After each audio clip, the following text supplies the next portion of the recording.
Himasrayas ngayon ang isang babaeng Chinese matapos matuklasang peke ang driver's license na iprinisinta nito upang dalawin ang kaibigang nakakulong sa Criminal Investigation and Detection Unit Facility ng Quezon City.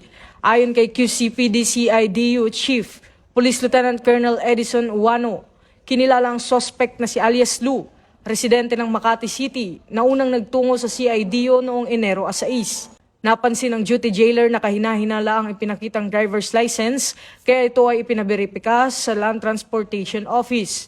Kalaunan ay naglabas ang LTO ng sertipikasyon na walang records sa kanilang database ang nasabing lisensya.